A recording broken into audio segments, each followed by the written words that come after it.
Yesterday I shared Jesus' high priestly prayer from John 17 that was prayed shortly before his betrayal. And today I want to share a brief prayer of Jesus that comes in the Garden of Gethsemane. And I'm going to read to you Luke chapter 22, verses 39 to 46. He came out and went, as was his custom, to the Mount of Olives, and the disciples followed him. When he reached the place, he said to them, "Pray that you may not come into the time of trial." Then he withdrew from them about a stone's throw, knelt down and prayed, "Father, if you are willing, remove this cup from me. Yet not my will, but yours be done." Then an angel appeared from heaven to him and gave him strength. In his anguish he prayed more earnestly, and his sweat became like great drops of blood falling down on the ground. Then he got up from prayer. He came to the disciples and found them sleeping because of grief. And he said to them, "Why are you sleeping? Get up and pray, that you may not come into the time of trial."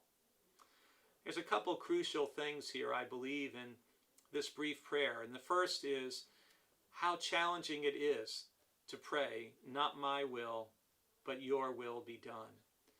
Most of us want whatever we want to happen in our lives. What we wish would happen, that's what we want to have happen. And we don't want someone else telling us what to do. We don't want someone else's will imposed on us, especially if what someone else wants for us may be very painful, very difficult.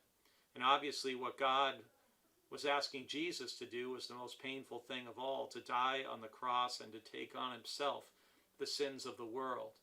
And yet Jesus has the faithfulness and the courage to pray, "Not my will, but yours be done."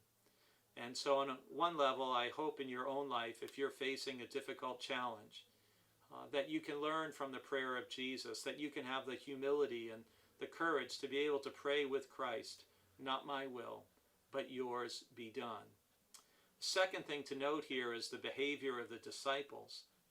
That Jesus says to them, "Pray that you may not come into the time of trial." And then even in the garden, they don't have the ability to stay awake and to stay alert and to pray and support Christ. And when he's done this agonizing time of prayer, he finds them asleep. And he says again, "Why are you sleeping? Get up and pray, that you may not come into the time of trial." Times of trial and testing and difficulty come to all of us.